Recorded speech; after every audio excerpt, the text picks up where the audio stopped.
तो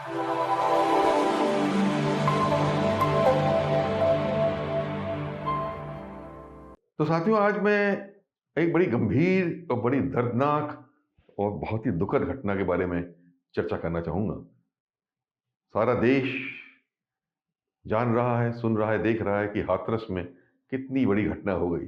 एक स्टैम्पीड हो गया, भीड़ में स्टैम्पीड हो गया और स्टैम्पीड से क्या हुआ? 122 लोग अभी तक उनकी मृत्यु हो चुकी है और कई और इंजर्ड हैं। पता नहीं कितने लोग इंजर्ड हैं और कितने से उसमें से बच पाएँ या ना बच पाएँ। अत्यंत ही गंभीर घटना हुई है।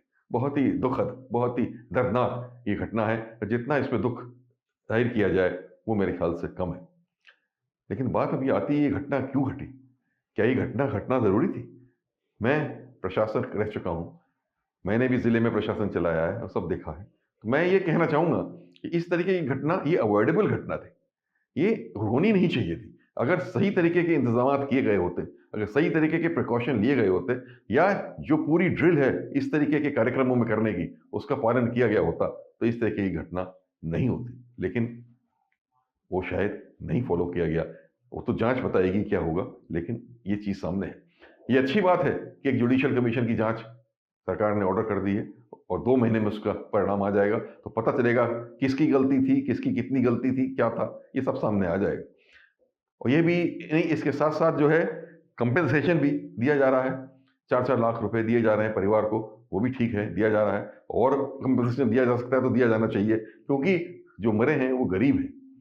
औरतें, बच्चे मरे हैं, गरीब लोग मरे हैं, तो उनको कंपेंसेशन की या आर्थिक राहत की बहुत अधिक आवश्यकता है। ये तो रही एक बात कि क्या कदम ये उठाए गए। लेकिन अब बात आती है कि घटना क्यों घटी? जहाँ तक मैं समझता हूँ और जो बात सामने आ रही है कि ये एक बाबा हैं, जो कहते हैं कि हम ईश्वर के स्वरूप हमारे अंदर है और लोग उनको मानते हैं कि ईश्वर का स्वरूप उनके अंदर है। और वो जगह-जगह जाके प्रवचन देते हैं और उनके प्रवचन को सुनने के लिए भीड़ एकत्रित हो जाती है।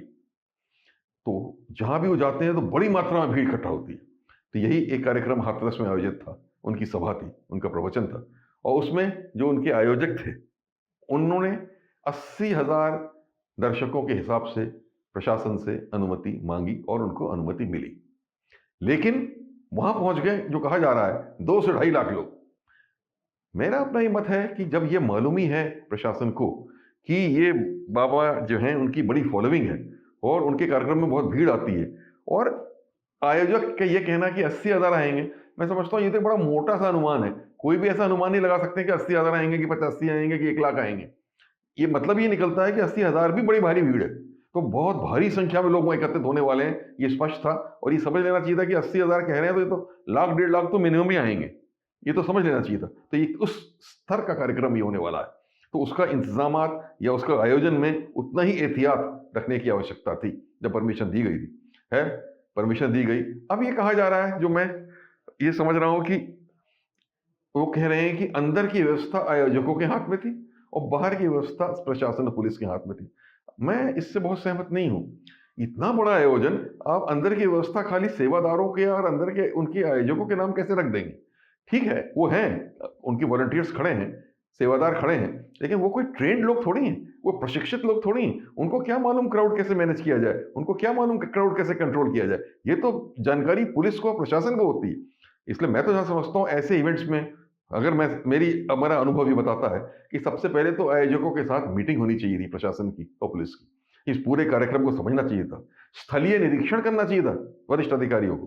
तो निरीक्षण करके देखना चाहिए था कि कैसा स्थल है जहाँ पे कार्यक्रम हो रहा है। वहाँ पे लोग बैठ भी सकते हैं, इतने के नहीं बैठ सकते हैं। वो ज़मीन पक्की है कि दलदल है? क्या पोज़ीशन है? ये सब चीज़ एक-एक चीज़ को एसेस किया जाता है। फिर देखा जाता है कि भीड़ आएगी तो किस रास्ते से आएगी? उस रास्ते में कहाँ-कहाँ चेक पॉइंट बनाए जा सकते हैं कि भाई अगर भीड़ ज़्यादा हो रही है तो कैसे चेक करें, रोकें या कैसे उसके फ्लो को नियंत्रित करें?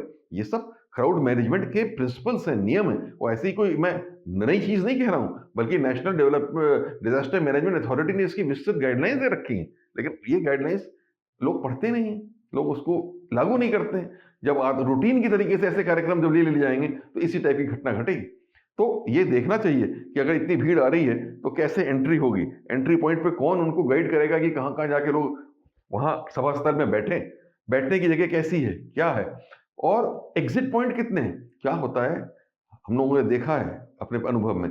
भीड़ अगर एग्जिट पॉइंट पे एकदम से बॉटलनेक आ जाए, नैरो हो जाए, तो भीड़ अनियंत्रित होने लग जाती है। एक दूसरे को लोग धक्का देने लग जाते हैं और उसी धक्के में जो कमजोर होते हैं गिरने लग जाते हैं और एक पैनिक हो जाती है और एक स्टैम्पीड का रूप ले जाता है। तो क्राउड मैनेजमेंट एक बहुत महत्वपूर्ण चीज है जो इसमें ध्यान में रखना पड़ता है, क्योंकि क्राउड कब अनियंत्रित हो जाए ये ध्यान में रखना बड़ा आवश्यक है। और क्राउड के पूरा नियंत्रित रखना, उसके लिए क्या क्या आवश्यकताएं हैं, क्या क्या प्रिकॉशन लिए जाने हैं, इसको भी ध्यान में रखना जो है बहुत आवश्यक है। तो मुझे लगता है कहीं ये ठीक से नहीं किया गया, किया जाना चाहिए। तो अंदर भी आयोजकों के साथ साथ पुलिस के लोगों की ड्यूटी होनी चाहिए थी और आयोजक और पुलिसगण को भी सही तरीके से ब्रीफिंग दी जानी चाहिए। ये ब्रीफिंग बहुत महत्वपूर्ण होती है। अगर आपने ब्रीफिंग नहीं दी तो लोग समझेंगे नहीं कि हमको क्या करना है। ये तो मैंने खुद अपने अनुभव में देखा है कि अगर आप किसी की ड्यूटी ऐसी लगा दीजिए कि जाके वहां पे ड्यूटी कर लो पुलिस वाले को, तो उसको मालूम भी नहीं उसको क्या करना है, तो जाके वहां खड़ा हो जाएगा। ये सबसे महत्वपूर्ण चीज है कि उसकी पूरी तरीके से ब्रीफिंग की जाए कि भाई ऐसा क्राउड आ रहा है, आपको ये देखना है कि स्टैम्पीड ना हो, उसके लिए आपको ये कदम उठाने हैं, ये करना है। और अगर कोई सिचुएशन गड़बड़ाती है तो भी क्या करना पड़ेगा। ये एक एक्शन प्लान में जब बनाया जाता है ऐसे मौके पे प्रशासन को, तो वो ये भी इमेजिन करता है कि अगर चीज गड़बड़ हो, और ये सोच लेना चाहिए कि गड़बड़ हो भी सकती हैं, तो अगर गड़बड़ होंगी तो किस तरीके की गड़बड़ियां आ सकती हैं, कब वो गड़बड़ियां आ सकती हैं। जैसे मालूम होना चाहिए कि कार्यक्रम के अंत में ही सबसे ज्यादा गड़बड़ी होने का चांस होता है जब भीड़ एकदम से उठ के बाहर को निकलती है। तो वो उस तरीके की प्लानिंग या नियोजन करना बहुत आवश्यक है, और ऐसा नियोजन नहीं होगा तो इस तरह की घटना जो है उनकी होने की संभावना बहुत बढ़ जाती है। और यही आज हुआ। बाबा जी ने शायद ये कहा कि मैं वो जा रहे हैं, लेकिन ये भी बात थी कि लोग के मन में ये बात थी कि अगर वो जिस रास्ते से बाबा निकलते हैं उसकी अगर धूल वो लेके लगा लें अपने माथे में तो उनकी समस्याएं दूर हो जाएंगी। इसके अलावा लोगों ने सोचा होगा कि बाबा जी जा रहे हैं तो उनको हम नजदीक से देख लें। यही कुछ बातें हुई, ये तो जांच बताएगी। लेकिन एकदम से भीड़ जो है अनियंत्रित होकर एक तरफ को भागी और फिर एक के ऊपर एक गिरने लगे। वहां जमीन भी आगे पता चली कि वो दलदल था और उसकी वजह से एम्बुलेंस जो एक खड़ी थी वो दूर थी, वो मौके पे नहीं पहुंच पाई। जब पहुंची, अस्पताल पहुंचे तो ट्रॉमा सेंटर में डॉक्टर्स अवेलेबल नहीं थे। तो ये कहीं बहुत ही नियोजन की कमी दिखाता है, प्लानिंग की कमी दिखाता है, स्ट्रेटेजी की कमी दिखाता है, जो कि क्राउड कंट्रोल में होना चाहिए। क्राउड कंट्रोल अपने आप में एक बड़ा भारी सब्जेक्ट है। क्राउड को देखना चाहिए कि रिलीजियस क्राउड है, स्टूडेंट्स हैं, पॉलिटिकल रैली है या डेमोन्स्ट्रेशन है, क्या है। हर क्राउड का नेचर अलग अलग होता है, उसका बिहेवियर अलग होता है, तो उसी के हिसाब से उसकी व्यवस्था जो है उसको सुनिश्चित करना जरूरी होता है। क्राउड साइकोलॉजी को समझना ये प्रशासन जानता है, प्रशासन और पुलिस को इसकी ट्रेनिंग होती है, तो उसको देख के उसको करना चाहिए था। तो मैं समझता हूं अगर ये सब एहतियात करे जाए होते तो इतनी भीड़ में भी नियंत्रण कर पाना संभव था। आखिर महाकुंभ मेले में हम लोग करते कि नहीं करते हैं? महाकुंभ मेले में तो इससे भी ज्यादा भीड़ होती है, और आपने देखा कि अधिकतर समय में एक दो बार घटनाएं हुई हैं, ज्यादातर समय वो बहुत अच्छी तरीके से उसकी व्यवस्था और नियंत्रित तरीके से हो जाती है।